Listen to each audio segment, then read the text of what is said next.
वेदांत सार।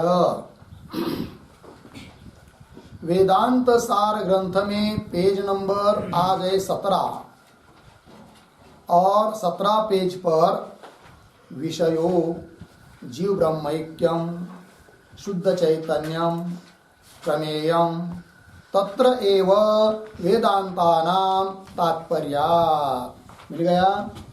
तो देखिए भाई, तो बात यह चल रही है कि इस वेदांत सार ग्रंथ के आरंभ में बताया था कि यह ग्रंथ वेदांत शास्त्र का ही एक प्रकरण ग्रंथ है।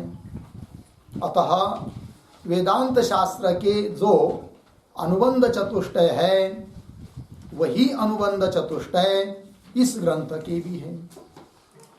तो प्रश्न उपस्थित हुआ कि वेदांत शास्त्र के कौन वो 4 अनुबंध है कि जो इस ग्रंथ के भी है।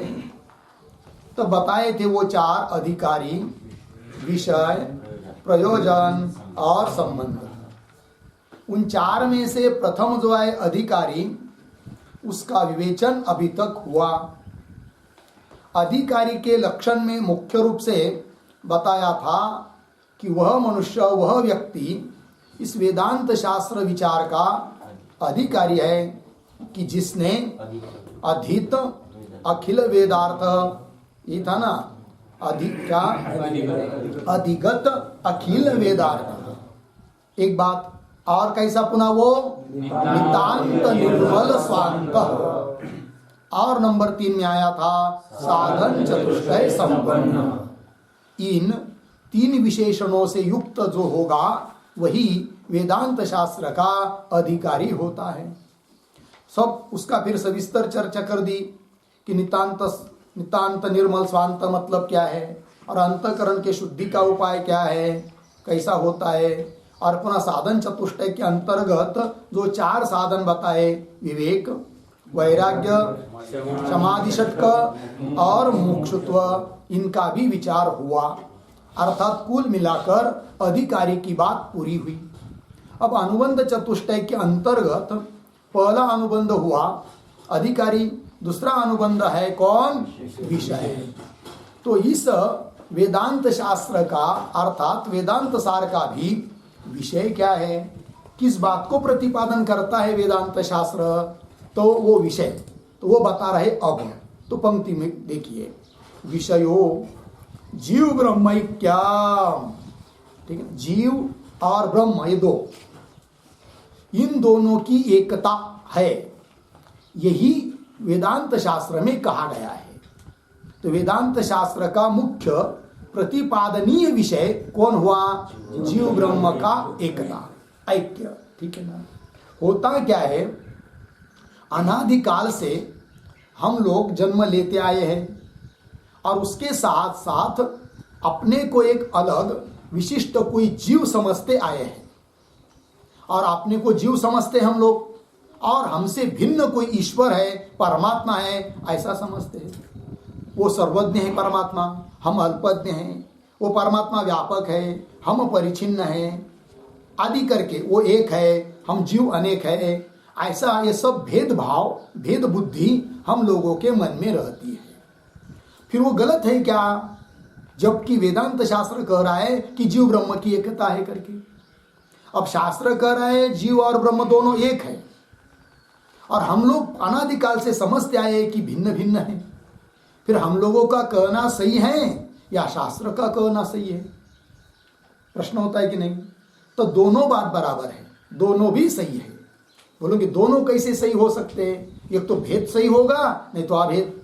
अभेद सही है तो भेद कैसा सही रहेगा। तो देखो भाई, हम लोग अज्ञान के कारण जीव और ब्रह्म का भेद समझते हैं और वह भेद उपाधि की दृष्टि से देखेंगे तो बराबर भी है उपाधि को लेकर।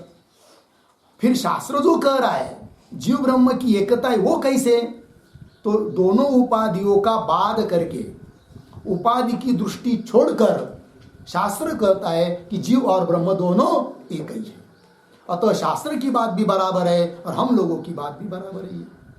किंतु हम लोग सच्चा भेद समझते हैं, इतना ही गलत है। कि भेद सत्य नहीं है, भेद है वो कल्पित है, उपाधिकृत है। और कौन वो उपाधि है कि जिसके कारण जीव और भेद हम लोग समझते हैं या शास्त्र कहता है भेद है, वो उपाधि को लेकर कौन वो उपाधि है? तो दो उपाधि है, एक ईश्वर की उपाधि और एक है जीव की उपाधि। तो ईश्वर की उपाधि कौन है? माया। ईश्वर की उपाधि कौन है जी? माया। और जीव की उपाधि है अविद्या। क्या कहेंगे? अविद्या कहेंगे या अंतकरण कहेंगे, है कि क्या कोई लोग बुद्धि भी कहते हैं। तो जो भी हो, तो जीव की उपाधि हुई अविद्या और ईश्वर की उपाधि हुई माया। क्या अंतर है माया और अविद्या में? तो माया वो होती है कि जिसमें शुद्ध सत्वगुण जो होता है ना, वो मुख्य होता है। सत्वगुण प्रधाना माया। यद्यपि माया में तीनों गुण है, सत्व रज तम, किंतु रज और तम न्यून है और सत्वगुण अत्यधिक है। उसको कहते शुद्ध सत्वगुण। शुद्ध सत्वगुण वो होता है कि जो रजोगुण और तमोगुण के द्वारा दबता नहीं है, अपना प्रभाव उसका कम नहीं होता है, अपितु उस सत्वगुण का इतना प्रभाव रहता है कि उसके बल पर रजोगुण तमोगुण न्यून जैसे नहीं जैसे रह जाते हैं। और ये माया ईश्वर की उपाधि जो है वो शुद्ध सत्वगुण प्रधाना है। और हम लोगों की जो उपाधि है अविद्या, वो माया का ही एक रूप है, किंतु परिचिन्न हो गई, अंश रूप हो गई। अतः उसमें रजोगुण और तमोगुण का प्राबल्य हो गया और सत्वगुण कम हुआ। तो उस न्यून सत्वगुण को ही बोलते हैं क्या? अविद्या। अविद्या है वो, किंतु उसको क्या बोलते हैं? क्या? मलिन सत्वगुण। क्या नाम है उसका? मलिन सत्वगुण। तो ईश्वर की उपाधि माया में शुद्ध सत्वगुण है और हम लोगों की उपाधि जो अविद्या है उसमें मलिन सत्वगुण है। अर्थात सत्वगुण है न्यून है, रजोगुण तमोगुण ज्यादा है। इसीलिए हम लोगों को भ्रम हो जाता है क्या? कि देह ही मैं हूं, ये जगत सत्य है, मैं कोई देवदत्त यज्ञदत्त नाम वाला कोई हूं, ये भ्रम हो जाता है। और ईश्वर को कभी भी अपने स्वरूप के बारे में भ्रम होता नहीं है। ठीक है ना? तो यह उपाधि को लेकर दोनों का भेद है, किंतु जिन उपाधियों के कारण भेद प्रतीत होता है वो दोनों भी उपाधियां कल्पित है, मिथ्या है, अर्थात अनिर्वचनीय है, अर्थात सत असत से विलक्षण है। अतः उपाधि के द्वारा किया गया भेद वास्तव भेद नहीं है। फिर सिद्ध क्या हुआ? वास्तव अभेद, कल्पित भेद। क्या बात बन गई? वास्तव म्हणजे वस्तुतः परमार्थतः जीव ब्रह्म का क्या है? अभेद, और कल्पित भेद। तो दोनों बात संगत हो गई। कई भेद बताया जा रहा है वो कल्पित भेद है, और अभेद मतलब उपाधि को छोड़कर शुद्ध जो चैतन्य है उसका अभेद। अब जो उपाधि से रहित है शुद्ध चैतन्य वो एक ही है और उपाधि के कारण भेद प्रतीत होता है। ये कैसे? थोड़ा दृष्टांत से हम लोग समझते हैं। तो ध्यान दीजिए, जैसे आकाश है, तो आकाश तत्व एक है क्या अनेक है? एक ही है। आकाश एक है, ओत प्रोत व्यापक भरा हुआ है आकाश सब जगह। तो भी ये समझ लीजिए मठ बनाया है कि नहीं, बड़ा हॉल बनाया जिसको मठ कहते हैं। तो मठ के अंतर्गत भी आकाश है, ठीक है। और किसी ने घट बनाया बाहर, तो घट मतलब मठ का घट, तो उस घट में आया हुआ जो आकाश उसको कहते हैं घटाकाश। उसका नाम क्या है? घटाकाश। और मठ में आया हुआ जो आकाश है उसका नाम क्या है? मठाकाश। अब विचार करेंगे कि घटाकाश और मठाकाश ये दो भिन्न भिन्न हैं क्या अभिन्न है? एक ही है? ये प्रश्न। तो क्या उत्तर हो सकता है?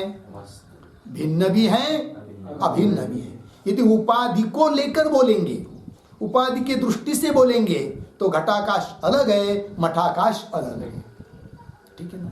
किंतु वस्तुतः देखा जाए तो घट भी कल्पित है, अनिर्वचनीय, अनित्य है, टूट जाएगा कभी न कभी। मठ भी टूट जाएगा या तोड़ देंगे, तो मठ भी तोड़ दिया, फोड़ दिया, घट भी तोड़ दिया। अब बताइए आकाश में घटाकाशीय नाम रहेगा क्या? नहीं। मठाकाशीय नाम रहेगा क्या? नहीं। फिर घटाकाश भी नहीं बचा, मठाकाश भी नहीं, किंतु आकाश है। तो उपाधि से रहित जो अब आकाश बचा है उसको कहते हैं शुद्ध आकाश। वो क्या है? शुद्ध आकाश। वो जो शुद्ध आकाश है मतलब उपाधि से रहित आकाश है वो अभिन्न है, एक है, उसमें भेद नहीं है। और जब तक उपाधि थी उपाधि को सत्य समझते थे और उपाधि के दृष्टि से उसको देखते थे तब तक तो भेद था।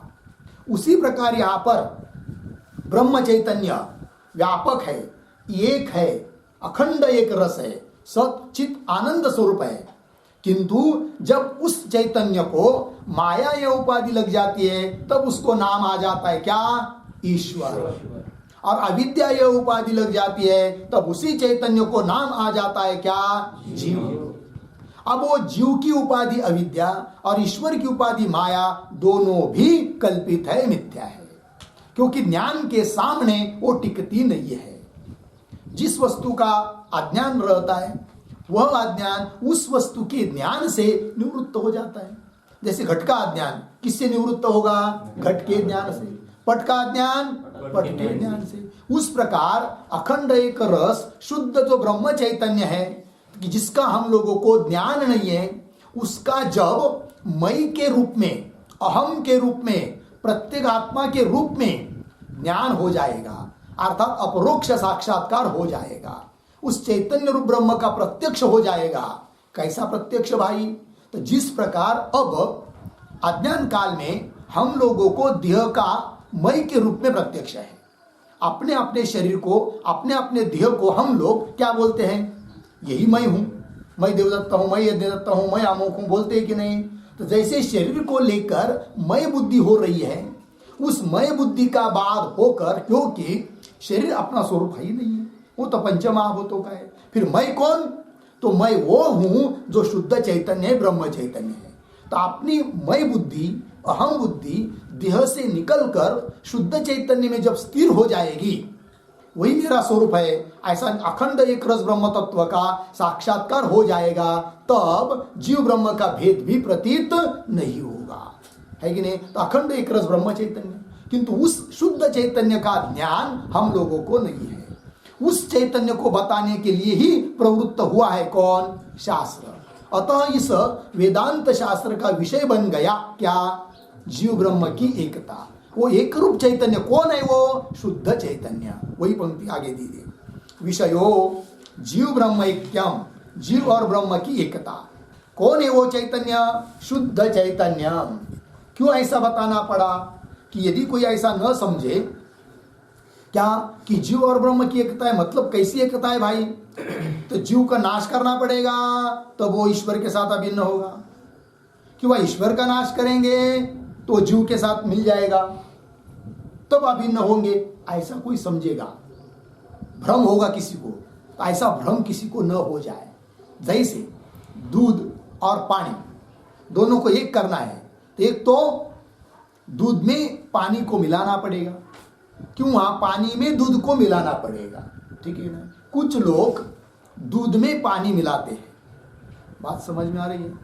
और कुछ लोग जो दूध बेचते हैं कि नहीं, सिटियों में, शहरों में, वो लोग दूध में पानी नहीं मिलाते हैं, अपितु पानी में दूध मिलाते हैं। दोनों का अंतर समझ में आया कि नहीं? हाँ, एक गाय घर में है और रोज 100 लीटर दूध बेचता है, पकड़ा गया अभी कुछ दिन के पहले। कैसा बेचता है? फिर क्या किया उसने? पानी में दूध मिलाया। कहने का दृष्टांत इतनी बात के लिए है कि इस प्रकार से कोई अभेद न समझे, ऐसा अभेद नहीं है। उपाधि को छोड़कर बात करके शुद्ध चैतन्य जो बचना, मई के रूप में, प्रत्येक आत्मा के रूप में, वो अभेद है। और उस बात को बताने के लिए वेदांत शास्त्र की प्रवृत्ति हुई है। इसलिए कह रहे क्या? जीव ब्रह्मैक्यम, शुद्ध चैतन्य, और वही प्रमेय है। आगे क्या आया? प्रमेयम। वही प्रमेय, मतलब प्रमेय शब्द का अर्थ क्या? प्रमाद्यान का जो विषय होता है उसको कहते प्रमेय, ठीक है? प्रमाद्यान, प्रमाद्यान का मतलब होता है प्रमाण से जन्य ज्ञान। प्रमाद्यान का मतलब क्या? प्रमाण से जन्य, प्रमाण से उत्पन्न हुआ जो ज्ञान, उसको कहते प्रमाद्यान। और उस प्रमाद्यान का जो विषय है वही है क्या? प्रमेय, ठीक है ना? यहां पर वेदांत शास्त्र रूप प्रमाण, वेदांत को हम पढ़ेंगे तो उस वेदांत शास्त्र रूप प्रमाण से जो ज्ञान उत्पन्न होगा अहम ब्रह्मास्मि, उस ज्ञान का विषय जो शुद्ध चैतन्य है वो हुआ यहां पर क्या? प्रमेय। वो शुद्ध चैतन्य क्या है? फिर प्रमेय है। लग गया जी? वही बात कर रहे कि जीव ब्रह्मैक्यम शुद्ध चैतन्यम प्रमेय। तो बोलेंगे यही अर्थ है क्या? हाँ। क्यों? तत्र एव वेदांतानाम तात्पर्यात्, इस अर्थ में ही अखंड एक रस ब्रह्म बताने में ही वेदांत शास्त्र का क्या है? तात्पर्य है। वेदांतानाम उपनिषदाम, उपनिषद वाक्या नाम, क्योंकि वेदांत का अर्थ बता दिया है क्या? उपनिषद। तो सभी उपनिषदों का तात्पर्य किस अर्थ में है? जीव ब्रह्म की एकता बताने में ही सभी उपनिषदों का क्या है? तात्पर्य है। क्योंकि उपनिषदों का तात्पर्य, किसी भी ग्रंथ का तात्पर्य किस अर्थ में है, इस बात को समझने के लिए तात्पर्य के निर्णायक 6 अंग होते हैं। पता है वो 6 अंग कौन कौन है? उपक्रम उपसंहार की एक रूपता है कि नहीं? चाहे तो लिख लीजिए, तात्पर्य निश्चायक अंग।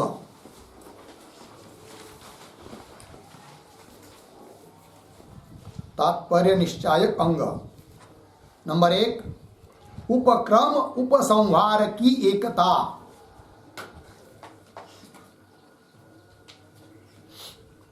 उपक्रमोपसंहार की एकता, ठीक है।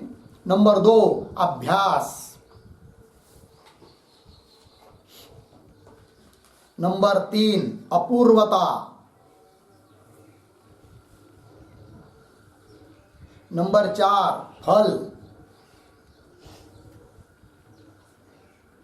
नंबर 5, अर्थवाद।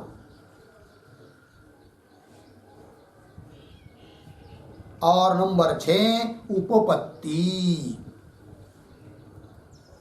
ठीक है, ये 6 अंग किसी भी ग्रंथ का तात्पर्य किस अर्थ में है, इस बात का निर्णय करने के लिए इन 6 अंगों से उस ग्रंथ का विचार करना पड़ता है।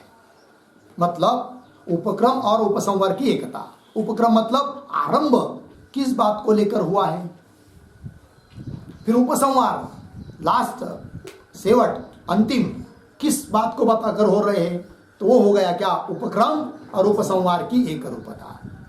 चालू कर दिया कथा भागवत की, ठीक है ना, भगवान श्री कृष्ण की सब भागवत आदि सब बताना शुरू कर दिया। फिर बताते बताते बताते बताते उपसंहार का जब दिन आया तो वो बात बताने लगे सब, क्या राम ने ऐसा युद्ध किया लंका में, है कि नहीं, फिर सीता को उठाया, फिर पुष्पक विमान में बिठाया और अयोध्या में आ गए, पहुंच गया, राज्याभिषेक हो गया, कथा समाप्त। काम चलेगा? लोग बोलेंगे क्या पागल आदमी कैसा बोल रहा है, आरंभ किया क्या भागवत कथा का और उपसंहार कर रहे रामायण का, ये क्या बात हुई? ऐसा नहीं होता है। उपक्रम जिससे किया है, उपक्रम किया है, समझ लीजिए किस बात से, पंडरी सी जारे आलम्नो संसार, है कि नहीं। और उपसंहार करेंगे, काशी में जाकर हम गए थे, ऐसी काशी थी, काशी की जैसा दूसरा तीर्थ ही नहीं। लास्ट में बताते बताते वो क्या जाएगा।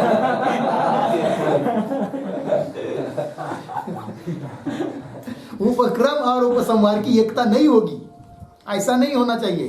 क्या पंढरपुर का महात्म्य शुरू कर दिया तो लास्ट तक अंतिम में भी उसी का महात्म्य बताना पड़ेगा, तो वो क्या हो जाएगा? उपक्रम और उपसंहार की एकता बन जाएगी। लग गया अर्थ जी? ये बात होती है। दूसरा बात होता है अभ्यास, मतलब जो बात बता रहे हैं उसका पुनः पुनः पुनः पुनः दोहराना, कथन करना, वो अभ्यास। पुनः पुनः कथनम नाम अभ्यास। फिर होता है अपूर्वता, विशेषता कुछ है बताया, ठीक है ना, जो हम लोगों को पता है वही बात बताई, तो क्या अपूर्वता रही? हम लोगों को पता है जीव ब्रह्म का भेद है करके अनादिकाल से, और शास्त्र ने भी समझ लीजिए भेद ही बताया, तो क्या अपूर्वता हुई? कुछ नहीं, तो अपूर्वता चाहिए। अभेद बता रहा है, अपूर्वता है, ठीक। पुनः फल क्या है उसका? वो भी है, मोक्ष फल है। जीव ब्रह्म ऐक्य का ज्ञान होगा तो ज्ञान से ही होता है कौन? मोक्ष। और फिर अर्थवाद, है कि नहीं, अभेद की स्तुति, क्योंकि अभेद बता रहे, और भेद की निंदा, यह अर्थवाद हो जाता है। और फिर उपपत्ति, अर्थात अभेद को सिद्ध करने के लिए दिया जाने वाली युक्तियां, तो वो क्या हो जाती है? उपपत्ति। तो इन बातों से सभी वेदांत ग्रंथों को, उपनिषदों को देखेंगे तो यही उनका तात्पर्य है, जीव ब्रह्म की एकता। बात समझ में आ रही है? तो चलिए, तो विषय समझ में आया भाई? क्या विषय हुआ? जीव ब्रह्म की एकता। तो जीव ब्रह्म ऐक्यम ऐसा पद आया है, तो उसका विग्रह थोड़ा लिख लेते हैं। लिखिए, जीवश्च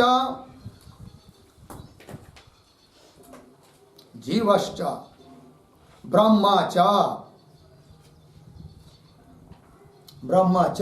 इति जीव ब्रह्मणि अर्धविराम तयोः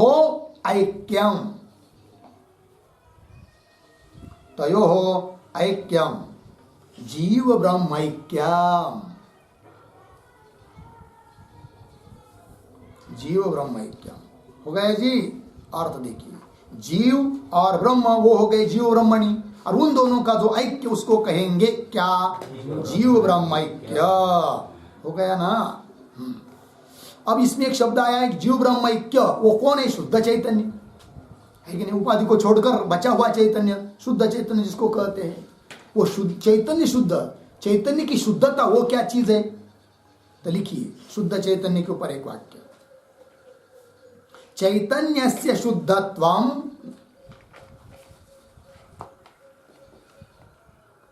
चैतन्यस्य शुद्धत्वं नाम सर्वधर्मातीतत्वं।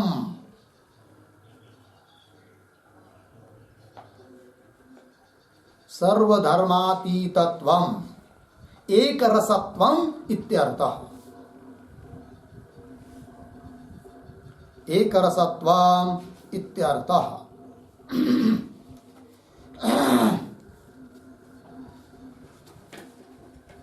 हो गया ना जी? चलिए, तो क्या चैतन्य की शुद्धता मतलब यह होती है कि सभी धर्मों से रहित ऐसे चैतन्य को देखना, ब्रह्म को, वही उसकी शुद्धता है। और धर्मों को लेकर बोलेंगे तो वो शुद्धता नहीं रहती है। तो सर्वधर्मातीतत्व अर्थात एक रसत्व, एक रस है, उसमें थोड़ा भी भेद नहीं है। हो गया जी, ये बात हुई। चलिए, तो विषय समझ में आया फिर वेदांत शास्त्र का? तो चलिए, विषयो जीव ब्रह्मैक्यम शुद्ध चैतन्यम प्रमेयम तत्र एव वेदांतानां तात्पर्यात्। ठीक है, और एक वाक्य में लिख लेते विषय क्या है करके। लिखिए, विषय बराबर अविद्याध्यारोपित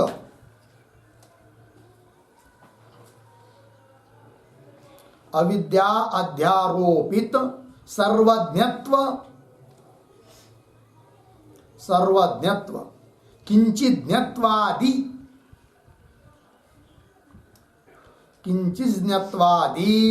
विरुद्ध धर्म परित्यागेन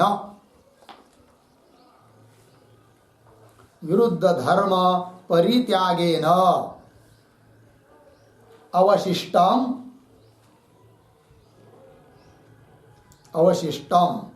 शुद्धम चैतन्यम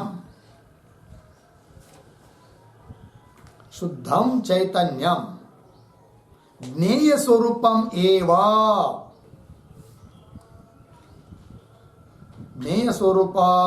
एव सर्वेषां वेदांत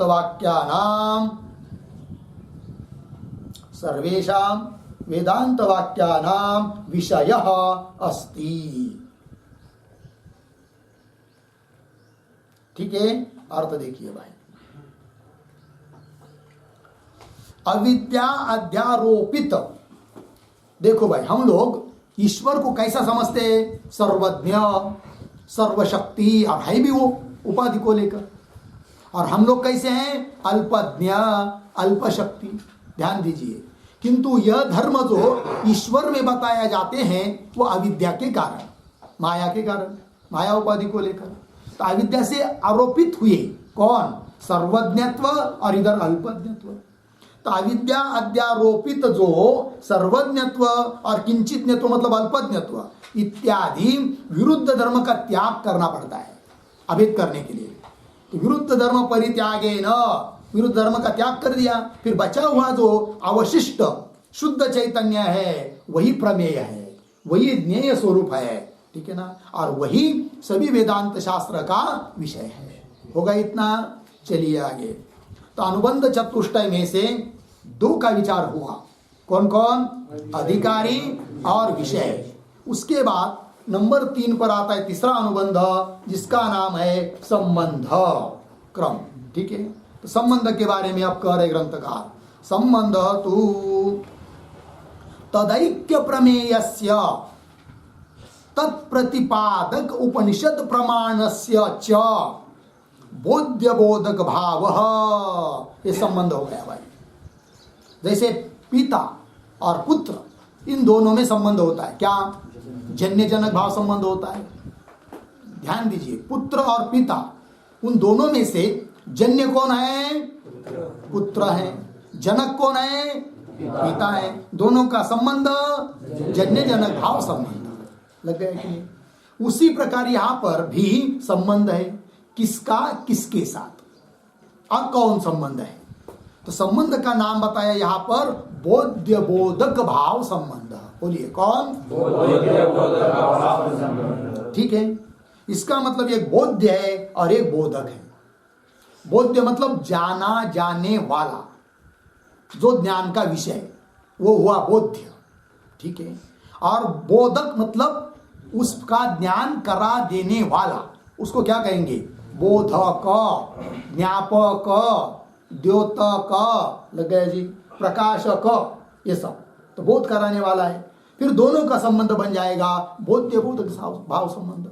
अब कौन बोध्य है और कौन बोधक है, ठीक है ना। तब ये वही पर बताया है, संबंधस्तु तदैक्य प्रमेयस्य, तदैक्य, तदैक्य जीव ब्रह्मैक्य, जीव ब्रह्म की एकता रूप जो प्रमेय, प्रमेय मतलब प्रमा का विषय भूत, हाँ, प्रमा का विषय भूत जो जीव ब्रह्म का ऐक्य है, तो वो विषय हुआ जीव ब्रह्म की एकता, एक वो बोध्य है।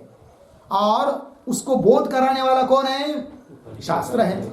वही का तत्प्रतिपादक, मिल गया पंक्ति, तत्प्रतिपादक, तत्प्रतिपादक तत् जीव ब्रह्मैक्य प्रतिपादक, जीव और ब्रह्म की एकता का प्रतिपादन करने वाले कौन? उपनिषद। तो दो बात हो गई भाई, संबंध दो में होता है कम से कम, तो दो में एक हुआ उपनिषद प्रमाण मतलब उपनिषद ग्रंथ उपनिषद, और दूसरा हुआ कौन? जीव ब्रह्म की एकता। उन दोनों का विषय बन गया कौन? बोध्य बोधक भाव। उनमें बोध्य कौन? जीव ब्रह्म की एकता। बोधक कौन? उपनिषद प्रमाण। दोनों का संबंध क्या? बोध्य बोधक भाव संबंध। लग गया जी।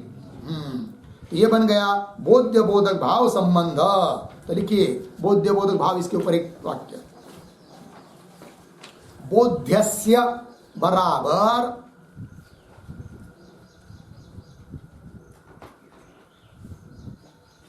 जीव ब्रह्मैक्यस्य, जीव ब्रह्मैक्यस्य, आगे बोधकः बराबर वेदांत शास्त्रम, बोधकः बराबर वेदांत शास्त्रम, तयोः संबंधः, तयोः संबंधः बोध्य बोधक भाव संबंधः।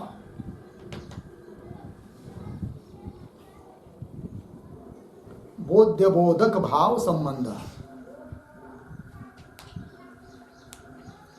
हो गया जी। हाँ, तो बोध्य कौन हुआ? जीव ब्रह्मैक्य। बोधक कौन हुआ? वेदांत शास्त्र। दोनों का संबंध बोध्य बोधक भाव संबंध। हो गया कि नहीं? अब आगे प्रयोजन कह रहे है कि नहीं? तो प्रयोजनम तू तदैक्य प्रमेयगत अज्ञान निवृत्ति स्वस्वरूपानंदावाप्ति च, ये हुआ प्रयोजन। ठीक है, इतना समझ लेते हैं। तो प्रयोजन शब्द का अर्थ होता है फल। प्रयोजन मतलब क्या? फल। तो जीव ब्रह्म, वेदांत शास्त्र पढ़ लिया, जीव ब्रह्म के ऐक्य का निश्चय हुआ, ध्यान दीजिए। किंतु ऐक्य का निश्चय कैसा हुआ? तो कोई बात नहीं, शास्त्र में, वेदांत शास्त्र में जीव और ब्रह्म की एकता बताइए। जीव ब्रह्म दो हो ही नहीं सकता है, दोनों एक ही होते हैं, ये सब बात बता रहा है। किंतु स्वयं को देवदत्त समझकर, स्वयं को यज्ञदत्त समझकर, या स्वयं को कोई बड़ा महाराज समझकर, तब अभेद हुआ क्या? शब्द मात्र रह गया। ठीक है ना? और ऐसा शब्द मात्र यदि अभेद रह जाता है, हो जाता है, तो उससे प्रयोजन प्राप्त होगा नहीं, फल मिलेगा नहीं। बात समझ में आ रही कि नहीं? जैसे क्या होता है, कभी कभी कोई तोता होता है, मिट्टू, पोपट, और उसको समझाता है उसका मालिक, कंठस्थ कराता है उससे कुछ वाक्य। अरे मिट्टू दादा सुन लो, याद करो, बोलता हूं मैं, हाँ, बाहर घूमने को जाना नहीं, पिंजरा छोड़कर बाहर घूमने को जाना नहीं, अपना घर को छोड़कर जाना नहीं, अमुक अमुक जगह वो पेड़ पर बैठना नहीं, बैठ भी गए तो उसके नीचे एक यंत्र लगा हुआ है, उस यंत्र पर बैठना नहीं, और बैठ भी गए, यंत्र घूम भी गया तो छोड़ देना, वहां रुकना नहीं, और अपने घर में आ जाना। 4-5 वाक्य कंठस्थ कर लिया उनसे। क्योंकि उस तोते को पकड़ने के लिए क्या करते वो लोग पता है? किसी पेड़ के नीचे कुछ मूंगफली आदि, शंगदाना वगैरह वैसे डालते हैं, चना वगैरह, और एक यंत्र लगाया हुआ रहता है। फिर वो शुक जो पोपट है ना, वो आता है, पहले पेड़ पर बैठता है, फिर पेड़ के पर बैठने पर ठीक सीधा वो खाद्य खाने के लिए नहीं आता है, वो पशु पक्षी वो मूंगफली खाने के लिए सीधा नहीं आता है, पहले पेड़ पर बैठेगा, फिर उसके बाद वो जो यंत्र लगा रहता है ना, उसको पता नहीं रहता यंत्र है करके, उस पर आकर बैठता है। और वो यंत्र इस प्रकार का होता है कि ऐसी एक गोल लगा रहता है,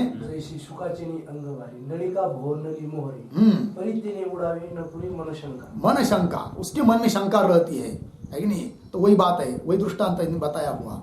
तो वो बैठता है उस यंत्र पर, और बैठने पर क्या होता है, वो जो नली होती है ना, वो नली शब्द आया है, वो यंत्र, उसका वो गोलक वो घूम जाता है ऐसा उल्टा, तो वो पकड़ता है उसको तोता, फिर वो घूमता है ना, तो ऐसा नीचे जाता है वो तोता, वो यंत्र ऊपर रहता है नली, और उसका जो आंख है ना वो ऊपर की ओर हो जाते हैं, किसके? वो पोपट के, मिट्टू के, है कि नहीं? तो उसको आकाश दिखता है ऊपर, फिर वो बहुत घबरा जाता है, अरे बाप रे, कहा था मैं, कहाँ आ गया, अब तो इतना दूर रह गई पृथ्वी, अब तो मैं पहुंच ही नहीं सकता वहां तक, और यदि मैं अब इसको छोड़ूंगा तो मर जाऊंगा, तो छोड़ता नहीं वो। फिर वो यंत्र लगाया है ना जिसने, वो यंत्र का मालिक आता है, फिर उसको निकालने का प्रयास करता है, तो भी वो छोड़ता नहीं हो, कौन? तोता। तो बहुत प्रयास करके वो खींच कर निकाल लेता है, फिर निकालने के बाद पिंजरे में डाल देता है, ले जाता है अपने। अब ये सब क्या हुआ, वो घर में से पक्षी उड़ा, तोता पेड़ पर गया, नली पर बैठा, उल्टा हुआ, किंतु उसके मुख में वो वाक्य चल ही रहे थे, घर से बाहर निकलना नहीं, पेड़ पर बैठना नहीं, यंत्र पर बैठना नहीं, घूम गया तो उल्टा दिखाई दिया तो छोड़ देना और अपने घर में आ जाना, सब बोल ही रहा था, किंतु छुटाने बंधन में अड़क गया। क्यों? वाक्य याद किए हैं, लोगों को बता रहा है, सुन भी रहे लोग, प्रवचन कीर्तन के रूप में सुन रहे लोग, सुनते कि नहीं? प्रवचन करने वाले प्रवचन करते, तोते बोलते बहुत है, हाँ। किंतु होता ये गड़बड़ है कि वो अपने में कुछ समझता नहीं, क्योंकि पढ़ते समय यही भावना यह रहती है कि हम पढ़ रहे किस लिए? प्रवचन कीर्तन आने के लिए, तो उतना ही आ जाएगा, फिर उतना ही फल मिलेगा, किंतु मोक्ष जो फल बताया है वो मिलेगा ही नहीं, क्योंकि आपने भी कभी बात ली ही नहीं।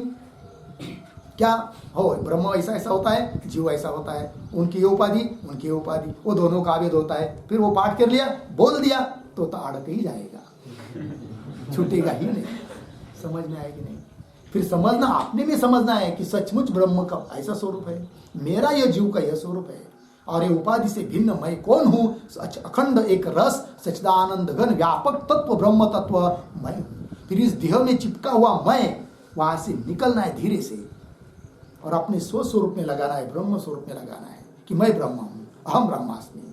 और सचमुच वो चिंतन करते करते करते दृढ़ अपरोक्ष साक्षात्कार हो जाएगा, तब तो मुक्त हो गया। लग गया कि नहीं? चलिए बात समझ में आई फिर? हाँ, तो कह रहे हैं प्रयोजन। तो प्रयोजन क्या है भाई? तो प्रयोजन है मोक्ष। मोक्ष का स्वरूप क्या है? तो वो दो भागों में बताया गया यहां पर। क्या है वो देखिए। प्रयोजनम तु तदैक्य प्रमेय गत अज्ञान निवृत्ति। अज्ञान की निवृत्ति बोलते हैं, अनर्थ की निवृत्ति बोलते हैं, सभी दुखों की निवृत्ति बोलते हैं, एक पक्ष हुआ। किंतु वेदांत में केवल अनर्थ की निवृत्ति को ही मोक्ष नहीं बोलते, दुख की निवृत्ति और इधर परमानंद की प्राप्ति, दो बात है। प्राप्ति भी है और निवृत्ति भी है। तो निवृत्ति किसकी? अज्ञान, दुख की निवृत्ति, और दुख का कारण जो अज्ञान, उसकी निवृत्ति। और प्राप्ति किसकी? परमानंद की प्राप्ति। परमानंद मतलब ऐसा आनंद कि जिससे बढ़कर और कोई दूसरा आनंद है ही नहीं, वो आनंद है कि नहीं। और वो एक बार प्राप्त हुआ तो कभी नष्ट भी नहीं होता है, वो आनंद जिसका नाम है मोक्ष, वो प्रयोजन है। उसी को करे देखिए। प्रयोजनम तु तदैक्य, तदैक्य जीव ब्रह्म ऐक्य, जीव ब्रह्म की एकता रूप जो प्रमेय शुद्ध चैतन्य, उस प्रमेय गत अर्थात उस शुद्ध चैतन्य के आश्रय से उसमें विद्यमान जो अज्ञान अर्थात माया, उस अज्ञान की निवृत्ति, एक बात। और स्वस्वरूपानंद अवाप्ति मतलब प्राप्ति, स्वस्वरूप भूत अपना जो आनंद है ब्रह्मानंद, उसकी प्राप्ति। इसी का नाम है क्या? प्रयोजन अर्थात मोक्ष। वो आनंद और किसी का आनंद नहीं है वो, ठीक है ना। वो आनंद किसका है? अपना ही है, अपना स्वरूप है। इसलिए बात शब्द आया स्वस्वरूपानंद अवाप्ति ही। इसको कहते हैं क्या? मोक्ष। हो गया जी। तो यह हुआ प्रयोजन। लग गया कि नहीं? क्या हुआ यह? प्रयोजन। ठीक है, तो प्रयोजन को थोड़ा एक शब्द में और लिख लेते हैं हम लोग। तो लिखिए प्रयोजनम बराबर ब्रह्मात्मैक्य लक्षण, ब्रह्मैक्य, ब्रह्मात्मैक्य ऐसा कीजिए, ब्रह्मात्मैक्य लक्षण, ब्रह्मात्मैक्य लक्षण चिन्मात्र गत, चिन्मात्र गत अज्ञान तत्कार्य, अज्ञान तत्कार्य सकल प्रपंच निवृत्ति, सकल प्रपंच निवृत्ति। ठीक है, और आगे पुनः पुनः उत्पत्ति अभाव रूपा, पुनः उत्पत्त्याभाव रूपा स्वस्वरूप अखंडानंद, स्वस्वरूप अखंडानंद संप्राप्ति, स्वस्वरूप अखंडानंद संप्राप्ति फलम है नहीं, ये फल हुआ। अर्थ समझ लेते हैं। ब्रह्मात्मैक्य, ब्रह्म और आत्मा उनकी जो एकता, उस एकता स्वरूप जो चिन्मात्र है चैतन्य, ध्यान दीजिए, चिन्मात्र गत, गत मतलब विद्यमान, उस चैतन्य के आश्रय से रहने वाला जो अज्ञान, और अज्ञान का कार्य सकल प्रपंच, इसकी निवृत्ति, एक बात। और है कि नहीं, निवृत्ति पुनः उत्पत्ति अभाव रूपा, है कि नहीं, सकल प्रपंच निवृत्ति ही, एक बात। और क्या है आगे? पुनः उत्पत्ति अभाव रूपा निवृत्ति, कि एक बार निवृत्त हुआ ये समस्त दुख, तो पुनः उसकी उत्पत्ति होती नहीं है, क्योंकि वो निवृत्ति किम रूप है? ब्रह्म रूप है। तो वही करे, पुनः उत्पत्ति अभाव रूपा स्वस्वरूप अखंडानंद संप्राप्ति, स्वस्वरूप भूत जो अखंड एक रस आनंद है, उसकी प्राप्ति, ये हुआ फल। प्रयोजन मोक्ष लग गया जी। चलिए भाई मूल में आइए। अब बोलेंगे भाई इस प्रकार का मोक्ष रूप प्रयोजन या आप अपने मन से बता रहे हैं या इस बात के लिए कोई प्रमाण है? ठीक है कि नहीं? प्रश्न उठेगा तब इसके लिए प्रमाण है। क्या प्रमाण है? तो मोक्ष के दो अंश बताए।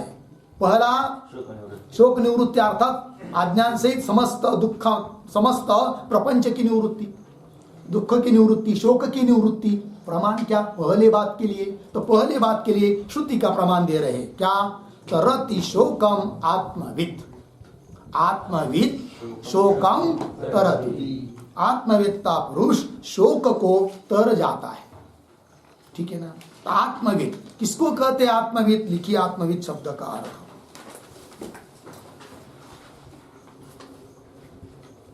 आत्मवित् बराबर ब्रह्मात्मैक्य साक्षात्कारवान।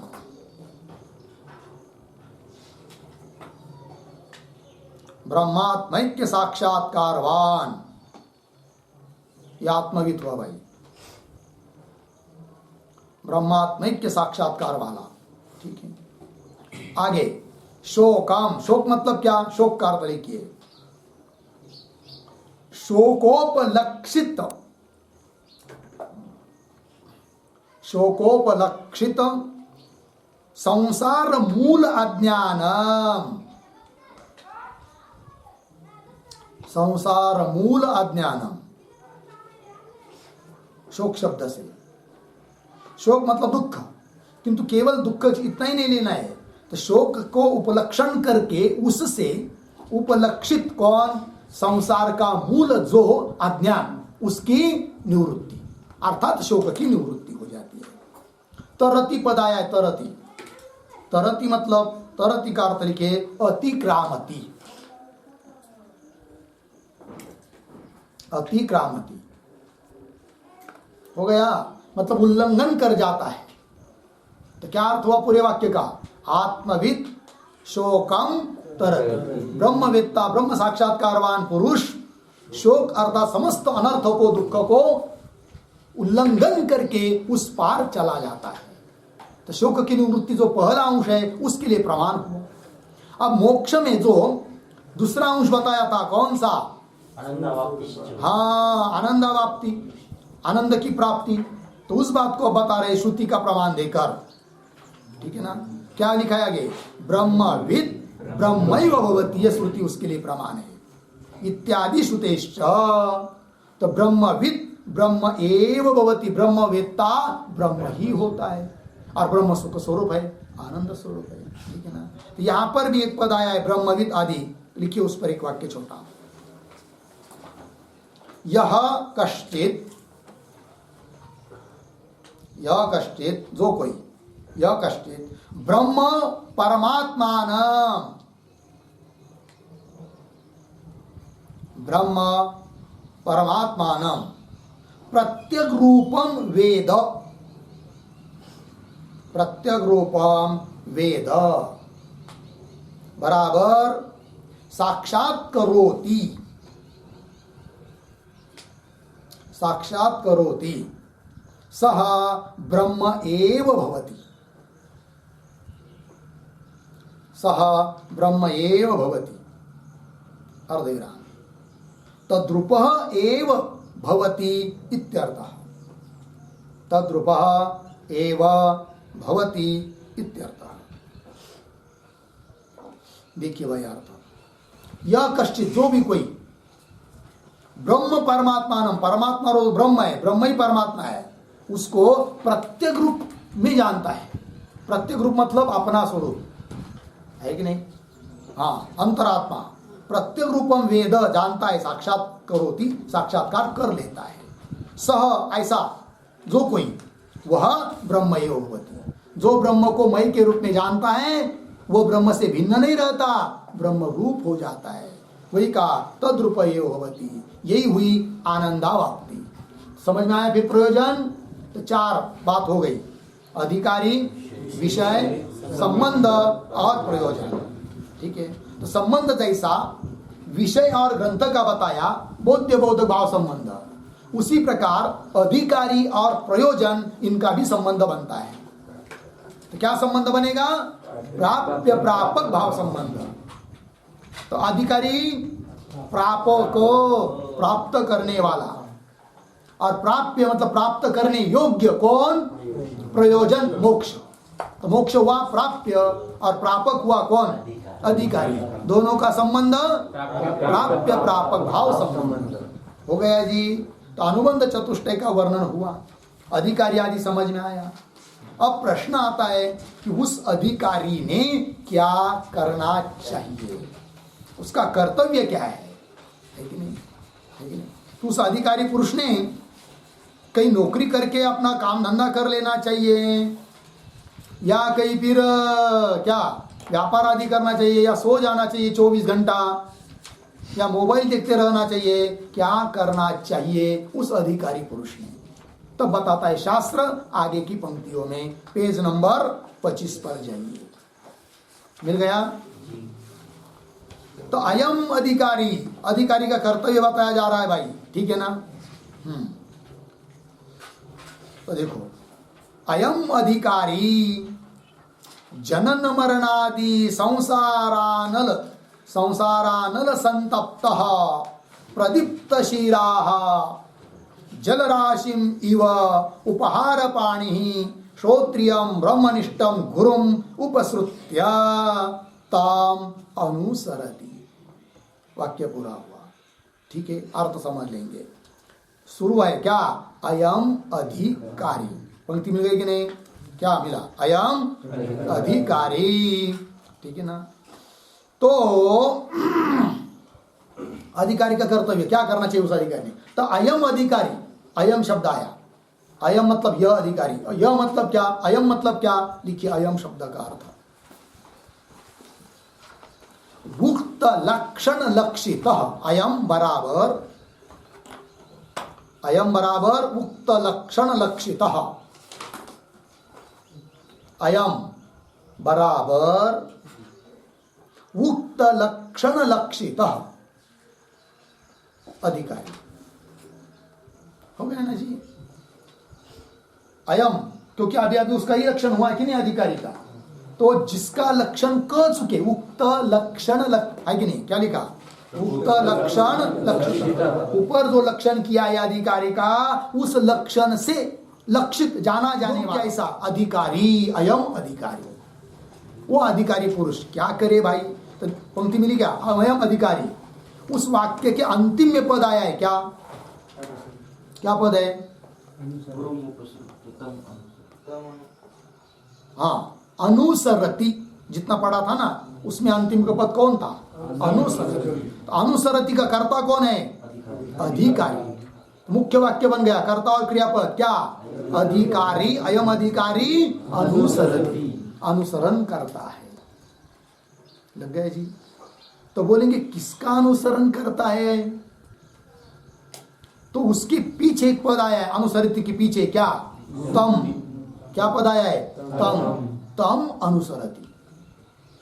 तम मतलब गुरु। तम का अर्थ क्या है? गुरु। गुरु का अनुसरण करता है। अब गुरु का अनुसरण करने मतलब क्या, वो समझाएंगे, पर मुख्य वाक्य समझ में आया कि नहीं? गुरु अनुसरण। किंतु बोलेंगे भाई गुरु तो रहते हैं, कई आश्रम में रहते होंगे, और यह अधिकारी समझ लीजिए रह रहा है घर में, अपने घर में। अपने घर में तो है नहीं गुरु, तो गुरु तो कहीं और कहीं है, तीर्थ क्षेत्र में, चाहे किसी आश्रम में, है कि नहीं? तो फिर उसका अनुसरण कैसा हो पाएगा? तो बोल रहे भाई वह अधिकारी जिसको वैराग्य उत्पन्न हुआ है, शम दम सब उसमें आ गए, विवेक आ गया है, वो घर में काय को रुकेगा? घर में वही लोग रुकते हैं जिंदगी भर कि जिसके बुद्धि में कभी भी विवेक उत्पन्न होता ही नहीं है, शम दम वैराग्य होता ही नहीं है। वे लोग घर में ही रुकते हैं। उनको भी होता है थोड़ा थोड़ा वैराग्य, लेकिन अभी नहीं। जब 2-4 बच्चे हो जाते हैं, है कि नहीं, शादी विधि करके 5-10 साल बीत जाते हैं, तब उसको लगता है अरे यार फंस गई गम्मत। अब लगता है अभी फिर देखो ना, आपके यदि कोई मित्र होंगे, क्लासमेट घर के, गांव के, और उनकी शादी विधि हो चुकी हो, 2 4 5 साल बीत गए हो, उसके बाद आप मिले, शुरू शुरू में मिलेंगे तो वो आपको मूर्ख कहेंगे, ये पागल है, ये घरदार संसार बाइको पत्नी छोड़कर बाबा बन गया। और वही व्यक्ति जब 5 10 साल बीत जाते हैं तब वही व्यक्ति कहता है पाया पड़ेगा आपको, अपने से बड़े बड़े भी पैर में लग जाते हैं। वो बोलते महाराज तुम्ही केलं ते बरोबर आहे, हो तुमचंच बरोबर आहे, आमचं चुकलं, आपका ही सही है, हमारा गलत हुआ। लेकिन समझ में आया कब? जब रात चली गई तब, है कि नहीं? सांप चला गया और भूई को ठोकने लगे तो क्या फायदा? उस समय में ही वो कार्य होता है, ठीक है कि नहीं? अब रोता है, बोलता है तुम्हारा ही सही है, कुछ नहीं संसार में। देख लो आप अपने क्लास में लोगों जिनकी शादी विधि होकर 2 4 साल हुए होंगे ना, उनको पूछिए जाकर, वो रोते हैं। अब बात समझ में आई क्यों? विवेक उत्पन्न नहीं हुआ उस समय। और हम लोगों को विवेक उत्पन्न हुआ है। और किसको विवेक उत्पन्न होता है, वैराग्य उत्पन्न होता है जी? पिछले जन्म का पुण्य रहता है तभी विवेक उत्पन्न होता है, किसी को भी नहीं। बहुत सुकृताची जोडी मनोनी विठ्ठली आवडी, बहुजन्यानी बहुपुण्य केले तेव्हा या विठ्ठले कृपा केली। लग गया कि नहीं? बहुत कई जन्मों का पुण्य रहता है, नहीं तो घर में तो सब कुछ है, सभी है, सब रहते, किसको वैराग्य उत्पन्न हो रहा है? लग रहा है कि नहीं? तो चलो जाने दो। तो विवेक जिसको उत्पन्न होता है वो इधर आ जाते हैं, ठीक है ना? फिर वो इधर आ जाते हैं, मतलब कहा जाते हैं, वो गुरु के पास जाते हैं, ठीक है? वही लिखा है उसके पहले, तम के पूर्व में एक शब्द आया है क्या? उपसृत्य। मिला कि नहीं? शब्द मिल रहे कि नहीं? उपसृत्य शब्द का अर्थ लिखिए समीपम गत्वा।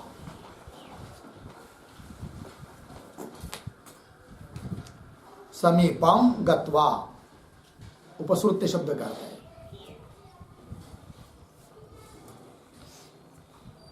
होगा इतना?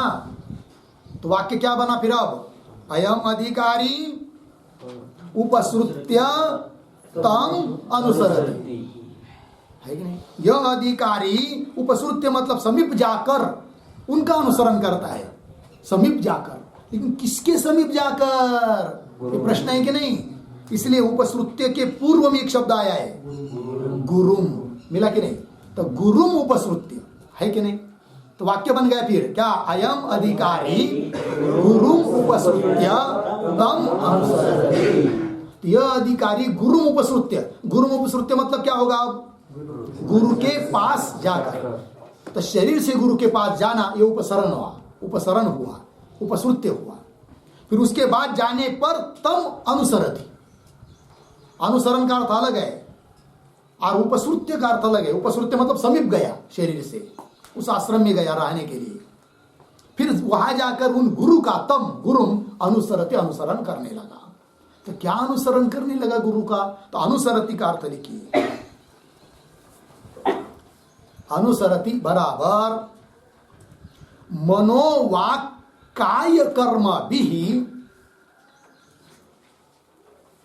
मनोवाक काय कर्म भी सेवते।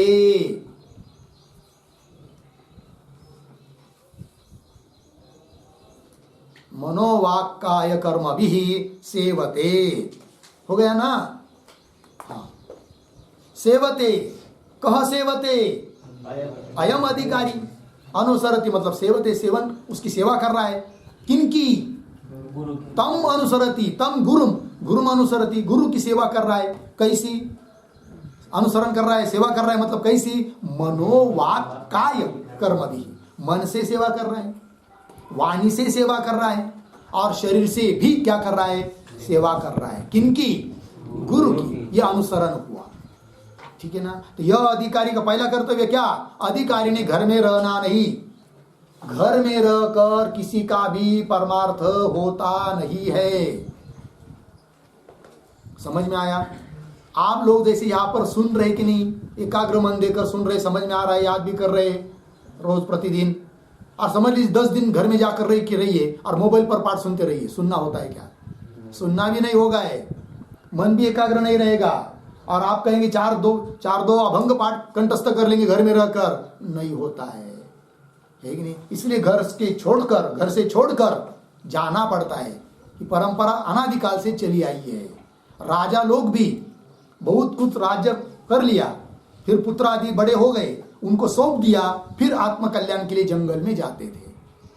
नहीं तो वो भी तो अपने सामर्थ्य से पैसे के बल पर गुरु को अपने यहाँ लाकर रख सकते थे राजा लोग, किंतु उनको पता है कि घर में कुछ होता नहीं है, अतः जंगल में जाते थे सब छोड़कर और आत्मज्ञान प्राप्त करने के लिए। लग गया जी। अतः यहाँ पर कह दिया क्या, अयम अधिकारी गुरु उपसृत्य तम अनुसरति। लग गया जी। कौन? अयम अधिकारी। अब प्रश्न आता है कि वो अधिकारी कैसा, और जिन गुरु के पास जा रहा है वो गुरु कैसे? तो बीच में कुछ तो अधिकारी के विशेषण है और कुछ तो गुरु के विशेषण है। बात समझ में आ रही है? तो कहां तक आए हम लोग? गुरुम उपसृत्य। तो गुरुम के पूर्व में एक शब्द है, कौन? ब्रह्मनिष्ठम, ये गुरु का विशेषण है। और एक उसके पूर्व में शब्द है, कौन? श्रोत्रियम, ये भी गुरु का विशेषण है। तो कैसे गुरु? श्रोत्रियम ब्रह्मनिष्ठम गुरु उपसृत्य तम अनुसरति। बात लग गई। श्रोत्रिय गुरु हो, ब्रह्मनिष्ठ गुरु हो। बोलेंगे श्रोत्रिय हो मतलब क्या? लिखिए श्रोत्रिय शब्द का अर्थ। श्रोत्रियम बराबर वेद वेदांग पारगः।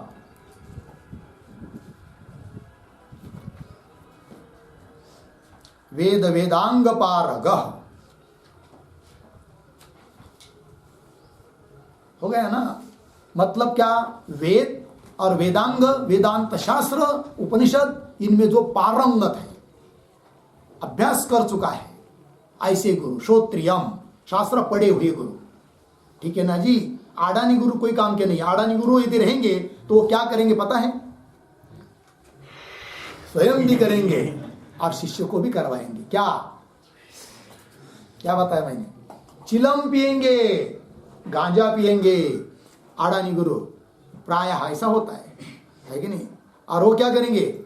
चेले को भी ऐसा बोलेंगे, चेला राम भर चिलम लाओ, हुक्का बोलते हैं आप। नहीं तो क्या करेंगे? हमने इतनी बड़ी बड़ी जटा रखी है ना, तुमको भी रखना है क्योंकि तुम हमारे शिष्य हो, चेला हो। बस घूमते फिरेंगे, आड़ाए रहेंगे। और पढ़ा हुआ रहेगा तो मूर्ख साला, कंठस्थ कर, पढ़ वेदांत शास्त्र। पढ़ता नहीं लिखता नहीं, घर छोड़कर आया, भाग यहां से, नहीं पढ़ना है तो डांटेंगे और पढ़वाएंगे। लग गया ना? इसलिए ज्ञानी गुरु के पास, पढ़े हुए गुरु के पास ही जाना चाहिए। श्रोत्रियम। और कैसे भाई? ब्रह्मनिष्ठम। ब्रह्मनिष्ठम मतलब क्या? लिखिए उसका अर्थ। ब्रह्मणि निष्ठा यस्य, ब्रह्मणि निष्ठा, ब्रह्मणि निष्ठा बराबर स्थिति, ब्रह्मणि निष्ठा बराबर स्थिति, यस्य सह ब्रह्मनिष्ठ। हो गया जी। अर्थ देखिए, ब्रह्म में है निष्ठा, स्थिति। स्थिति मतलब कैसी स्थिति?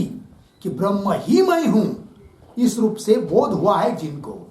ब्रह्मात्म बोध में जो रममान रहते हैं, है कि नहीं?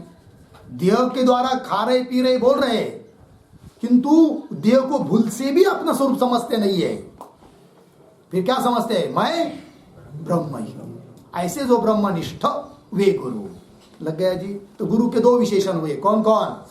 श्रोत्रियम ब्रह्मनिष्ठम गुरुम। ऐसे गुरु के पास यह अधिकारी शिष्य जाता है और उनका जाता है केवल, फिर उसका अनुसरण नहीं करेगा तो काम नहीं चलेगा। उन गुरु का क्या करना पड़ेगा? अनुसरण। वहां जाकर केवल रहेगा और भंडारा ठोकता रहेगा, है कि नहीं? आज इधर भंडारा है, उधर इधर भंडारा है, दक्षिणा आ रही है, गुरुजी पर्ची दे रहे हैं और खा रहा है, और गुरु कपड़े धो रहे, वो कहता है गुरुजी हमारा भी शर्ट धारा बहुत मलिन हुआ था थोड़ा सा।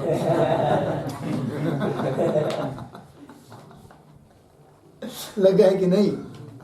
गुरु झाड़ू लगा रहे हैं और ये देख रहा है केवल, है कि नहीं? और कभी कभी भूल हुआ तो गुरु को उधर भी जाना पड़ता है। किसके? शिष्य के घर में, क्योंकि बहुत दिन तक यदि कड़ा कुचरा दिखाई देगा और बार बार समझाने पर भी नहीं मानेंगे क्योंकि घाघर उल्टी रखेंगे तो भरेगी ही नहीं, तो बार बार समझाने पर भी नहीं मानेंगे, तो गुरु को फिर वो भी एक दिन करना पड़ता है। क्या? उनके घर में जाकर सब झाड़ू पोछा लगाकर साफ करने देना पड़ेगा। गुरु का कर्तव्य नहीं है, लेकिन नाइलाज से गुरु करके दिखाएंगे उसको। भाई नहीं समझता है तो ये तो अब लो, है कि नहीं? और वो यदि शिष्य बोलेगा बहुत अच्छा है, हमारे गुरुजी जैसा, गुरुजी नहीं अपना कमरा तो साफ करते ही है, हमारा भी करके देते हैं। तो ऐसे शिष्य का कल्याण होने के लिए कितना देर लगेगा? बहुत जल्दी होगा ना? कभी भी नहीं होगा। बात समझ में आई? तो इसीलिए लिखा है साफ साफ अनुसरती। क्या लिखा है? अनुसरती मतलब मन, वाणी, कर्म सबसे क्या करता है? उनकी सेवा करता है। लग गया कि नहीं? और उनकी बात को मानता है। बहुत बार ये होता है, लोग गुरु को तो मानते हैं, गुरु की नहीं मानते हैं। गुरु को तो बहुत मानेंगे, उनके पैर धोएंगे, तिलक लगाएंगे, माथे पर अक्षता और माला विला पहनाएंगे, गुरु को तो मानेंगे, दक्षिणा भी देंगे। किंतु गुरु ने कह दिया ना, हे भाई रोज 5 माला का जप करना। गुरुजी क्या करूं, समय नहीं मिलता है, ये कभी करूंगा, 1 तास बहुत हुआ, 10 मिनट ज्यादा नहीं करूंगा गुरुजी, 1 माला बहुत हो गई, है कि नहीं? ऐसा कहेगा। और 1 भी वो नहीं करता है। फिर जो ऐसा कहता है ना कंजूस, वो 1 भी नहीं करता है कि नहीं? 2-4 दिन करेगा, छोड़ देगा, है कि नहीं? कहीं भी जाए, गुरु सानिध्य में रहे चाहे नहीं रहे, कहीं भी हम जाए पर यात्रा में जाए चाहे कहीं जाए, 1 घंटा बताया, नियम बताया है ना, बस उसको हम करना ही है, ऐसा निश्चय होना चाहिए। लग गया ना? 2 श्लोक रोज याद करने हैं ना, तो करने ही है। निधिध्यासन करना है, ध्यान करने के लिए बताया रोज आधा घंटा, करना ही है। ये सब समझकर तो करता है, ये अनुसरण हुआ। गुरु को मानना उतना महत्व का नहीं है, गुरु की बात को मानना सबसे ज्यादा महत्वपूर्ण है। लग गया जी? तो चलिए, अयम अधिकारी श्रोत्रियम ब्रह्मनिष्ठम गुरुम उपसृत्य ताम अनुसरति। आप मेरे साथ चलेंगे, बोलेंगे, है ना? तो यही पर आपका आधा ग्रंथ कंठस्थ हो जाएगा। किंतु ध्यान देकर बोलने का आलस नहीं करना पड़ेगा। और बोलने का आलस करेंगे तो कुछ नहीं होगा। देखो होगा कि नहीं? अयम अधिकारी श्रोत्रियम ब्रह्मनिष्ठम गुरुम उपसृत्य तम अनुसरति। है कि नहीं? अब आगे चलिए, तो ये हुआ भाई। फिर वो अधिकारी कैसा? ये तो गुरु का तो विशेषण बता दिया। अब अधिकारी कैसा, वो भी बताया जा रहा है पंक्ति में। देखिए, हाँ समय हो गया क्या? थोड़ा सा रह गया। चलिए, अधिकारी के पंक्ति को देखिए। अयम अधिकारी जनन मरणादि संसारानल संतप्त, एक विशेषण है अधिकारी का। जनन मरणादि संसारानल संतप्त, एक। ठीक, आगे चलिए। प्रदीप्त शिराहा जल राशिम इव, इतना दृष्टांत है, ये दृष्टांत कोटि में। ठीक है, फिर आगे इव के आगे उपहार पानी, ये एक विशेषण है किसका? अधिकारी का। तो कैसा अधिकारी भाई? तो श्रोत्रियम के पीछे आइए, श्रोत्रियम के पीछे शब्द है कौन? उपहार पानी, यह अधिकारी का विशेषण है। उपहार पानी, अयम अधिकारी कैसा? उपहार पानी।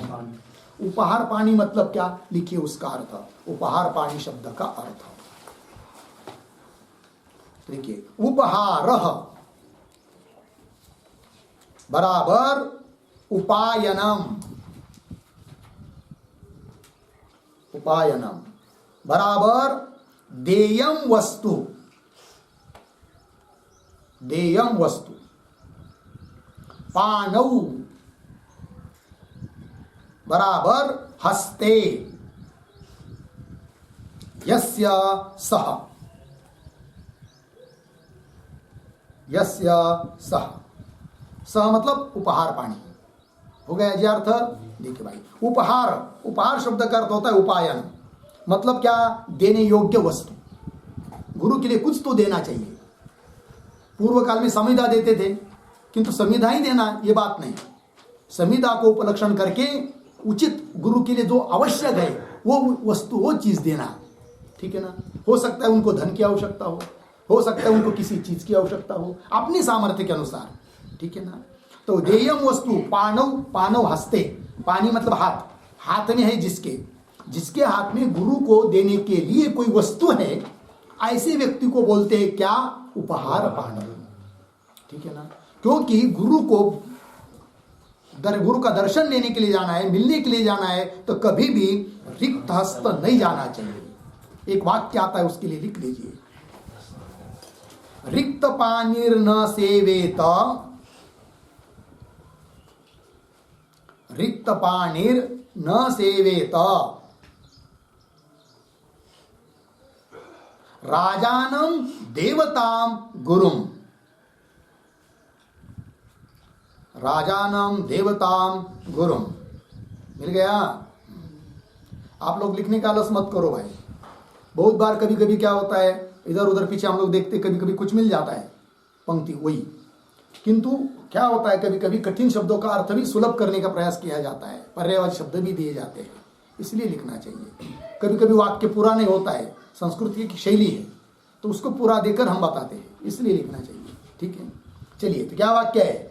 रिक्त पानीर न सेवेत राजानम देवताम गुरुम। कभी राजा को मिलने के लिए जाना है तो खाली हाथ नहीं जाना, देवता को मिलने के लिए जाना है, देवता का दर्शन लेने के लिए जाना है, खाली हाथ नहीं जाना है, और गुरु के दर्शन के लिए जाना है तो खाली हाथ, रिक्त हस्त नहीं जाना है। रिक्तास्तम न गच्छेत, ऐसा भी कई का वचन आता है। तो चलिए फिर, उपहार पाणी लग गया। इतनी बात हो गई। अब एक प्रश्न उपस्थित होता है कि वह अधिकारी गुरु के पास क्यों जाए? समझ में आया कि नहीं? क्यों जाए? क्योंकि कोई भी आदमी किसी के पास जाता है तो कुछ उद्देश्य, कुछ किसी उद्देश्य से तो जाता है। लग गया कि नहीं? प्रयोजनम अनुद्दिश्य मंदोपि न प्रवर्तते। कोई प्रयोजन नहीं हो तो किसी भी कार्य में कोई मंद व्यक्ति भी प्रवृत्त नहीं होता है। तो गुरु के पास जाना ये भी तो एक कार्य है। किस लिए जाता है? इसलिए जाता है कि वह अत्यंत संतप्त हो चुका है, दुखी हो चुका है। कौन से दुख से दुखी हुआ है वो? ठीक है ना, तो बताया यहां पर जनन मरणादि संसार अनल, अनल शब्द का अर्थ होता है अग्नि। जन्म मरण रूपी जो संसार जीव के पीछे लगा हुआ है वही है अग्नि, और उस जन्म मरण आदि रूप संसार रूप अग्नि से जो संतप्त हुआ है, अत्यंत व्याकुल हुआ है, दुखी हुआ है, इसलिए वो गुरु के पास जाता है। अतः एक विशेषण बन गया अधिकारी का। कौन सा? जनन मरणादि संसारानल संतप्त उपहार पाणी अयम अधिकारी।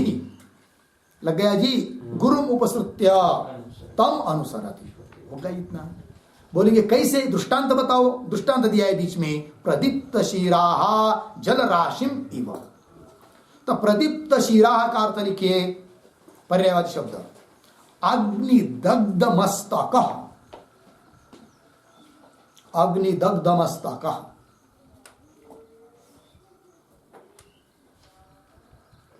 ठीक है, अग्निदग्ध मस्तक हो गया।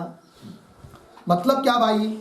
अग्नि से दग्ध हुआ है मस्तक जिसका, जिसकी माथे में आग लग गई है। समझ में आया? जैसे कोई व्यक्ति है और उसके कपड़े को आग लग गई, जो शरीर पर पहने हुए कपड़े उसको आग लग गई। फिर कोई बोल रहा है अरे रुको रुको रुको रुको, गुलाब जामुन खा लो, बाद में जाओ आप पानी की तरफ। सुनेगा आपकी बात? बिल्कुल नहीं। वो बोलेगा तू मूर्ख है, मैं जल रहा हूं और तू कहता है कि गुलाब जामुन खाओ, बाप भाग जाएगा वो स्वयं, और जहां पानी होगा उस पानी में कूद पड़ेगा। वो पानी का ही आश्रय करेगा और किसी का आश्रय नहीं करेगा, क्योंकि आग लग चुकी है। उसी प्रकार हम लोगों के पीछे बहुत बड़ी आग लग चुकी है। कौन सी आग? जन्म मरणादि संसार रूपी आग। लेकिन हम धुंध में है, मस्ती में है, विचार नहीं कर रहे हैं। खाने पीने को मिल रहा है, शरीर स्वस्थ है, कपड़ा लत्ता मिल रहा है, बस उसी में धुंध हो गए। जब सचमुच विचार करेंगे, अरे भाई ये तो कुछ दिन का शरीर है, जन्म लेते समय कितना दुख है, मरते समय कितने दुख है, व्याधि रोग और बार बार जन्म, और पता नहीं किस किस माँ के गर्भ में कितने कितने दिन रहना पड़ता है कि नहीं? कभी मेढक के पेट में रहे होंगे, कभी कुत्ते के पेट में रहे होंगे, और आते होंगे बाहर और खाते होंगे क्या, बहुत बुरी हाल है। तब तो हो गया, व्याकुल हो गया, सचमुच मन में उद्वेग हो गया, अब हमको इसके बाद जन्म नहीं लेना है। तब वो जाता है किसके पास? गुरु के पास। फिर ऐसा व्यक्ति को जिसको सचमुच समझ में आया, उसको कोई कहेगा भी, अरे भाई तुमको 1 लाख रुपए देता हूं, दर महीना नौकरी करो हमारे यहाँ, तो वो बोलेगा भाई महाराज जी, सेठ जी 1 लाख क्या 10 लाख भी देंगे वो हमारे कुछ भी काम का नहीं है। हमारे खाने को लगता है क्या? 1 रोटी, सब 1 रोटी शाम, 2 रोटी सुबह, 2 रोटी शाम, उतना तो कोई भी देगा हमको, किंतु हमको तो मुख्य साध्य सिद्ध करना है। क्या? मोक्ष। क्या करूंगा मैं तुम्हारे 2 लाख रुपए महीना को लेकर? नहीं चाहिए हमको। हो सकता है आपके 2 लाख रुपए लूंगा तो मैं 2 महीने में गाड़ी खरीद लूंगा, 2-4 महीने में गाड़ी खरीद लूंगा, लेकिन तब तक किन? अरे भाई बंगला बांधोगे? तब तक किन? अरे भाई शादी होगी तुम्हारी? तब तक किन? अरे 2-4 बच्चे हो जाएंगे ना? अरे तब तक किन? पूछते जाओ सेठ जी को, तब तक किन? सेठ जी बताएगा, करो ये होगा, वो होगा, वो होगा, इसको उसको पूछना है, तब तक किन? तब तक किन मतलब उससे क्या? उससे क्या? क्या होगा? क्या होने वाला है? तो बोलेंगे फिर बड़े हो जाओगे, आपको बच्चे होंगे, फिर तब तक किन? तो उसको भी बच्चे होंगे, फिर तब तक किन? आपको दादा कहेंगे, तब तक किन? फिर आपका मान बढ़ेगा, तब तक किन? फिर एक दिन मर जाओगे, तब तक किन? जन्म मरण, दूसरा क्या? पुनः पुनः जन्म, पुनः पुनः मरण। क्या किया है कि नहीं? जन्म प्राप्त किया मनुष्य जन्म आला गेला आणि पाणी वाहून गेला, दूसरा कुछ नहीं। ठीक है ना? इसलिए सबसे पहले यह विचार करना चाहिए कि जन्म मरण संसार वो दिखाई दे रहा है ना, केवल शास्त्र थोड़ी बता रहा है। देख रहे हैं हम तो कोई कुत्ता घूम रहा है, बिल्ली घूम रही है, वो तो जीव ही है ना, हम लोग भी तरह ही है। हम लोग भी ऐसे जीव पहले थे, आगे हमको ऐसे योनि पुनः प्राप्त न हो गए, इसके लिए जाना ही पड़ेगा किसके पास? गुरु के पास।